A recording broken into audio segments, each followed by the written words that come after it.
that leaves, Jeremy, what I feel like you intended to say for last, which is the high risk, high reward duo. And touch on one prep guy and one college guy. The prep guy here is named Jacob Lombard, the younger brother of George Lombard, who's the top prospect in the Yankee system out of Florida, listed at 6'3", 185, one of the most tooled up guys in the 2026 class. You were talking about like potentially double plus power and double plus speed. Really good chance to stick at shortstop. Smooth, plenty of arm. The hit tool is the question. The swing and miss is the question, especially against breaking stuff. And that's what gives me pause. But the ceiling potentially is higher even than someone like Emerson. Um, the other guy I want to touch on is who I think might have to be the odds on favorite if we're betting today. And I want to weave a question in here.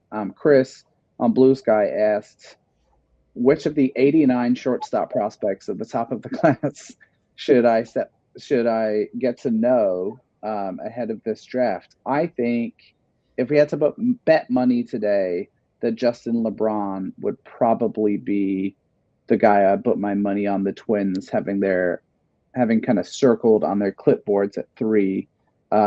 Shortstop of the University of Alabama, listed at 6'2", 185. The twitchiest, most tooled up of the college guys that we've talked about outside of Chalowski. Just walking through some of his 2025 numbers, he hit 316, 421, 636, a 127 WRC plus, 18 home runs, 17 stolen bases, walked just under 13% of the time, and struck out 24.2% of the time. So you might kind of ask, what are the holes here? This all sounds good. I think two things. One, selectivity at the plate, and a little bit of an over-aggressive approach. You and I have talked a lot about that, of the Twins not being afraid of that. Luke Keeschel was a super aggressive hitter. Kalen Culpepper came into the Twin system a super aggressive hitter. I would also add there's some hit tool stuff here. It kind of seemed in 2025 that LeBron maybe sold out a little bit to try and add more power. The strikeout rate increased. And I would put out there for folks that 20% is a really good litmus test for an elite college hitter. You do not see a ton of first round college bats taken who have strikeout rates higher than 20%. In his first season at Alabama, it was 20.9%. And last year, it spiked a little bit to 24.2. So there are, I think, some hit tool issues, some approach stuff to work on. But if he takes a step forward, I think he's a guy who is challenging for number 2 overall pick potentially with Emerson if he puts it all together. What do you think about those guys? Yeah. If it was Lombard, I would have no issue with that because you take a big swing there, and it's an aggressive swing, and it's the type that it could be the man, he's not in the top 100, or oh my gosh, he's the number 1 prospect already. LeBron's a little bit different, but I think the biggest thing that you didn't mention about him when you read scouting reports on him, there's a word that's mentioned with almost exclusively with all Twins first round picks, right? Plus makeup. And they've had a great relationship with drafting guys from Alabama.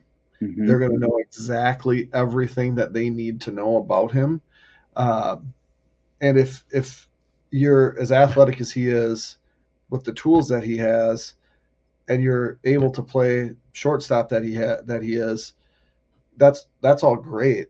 But I think you could, if Merrick Houston, ends up being the guy, or Kevin Culpepper, or Brooks Lee turns around, like you have all these shortstops.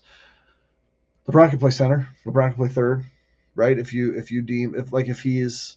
his bat is, if he becomes a power bat, like you could put him in a corner, you could put him in the outfield with his arm, you could put him in the corner with that profile too. So I think that would be, again, the type of guy that might take a while, might drop off the thing, might come back, might all of a sudden ascend to the very, very top of the board. And Lombard's a little bit older. He won't be 19 when he's drafted. I'm sure that impacts the model a little bit.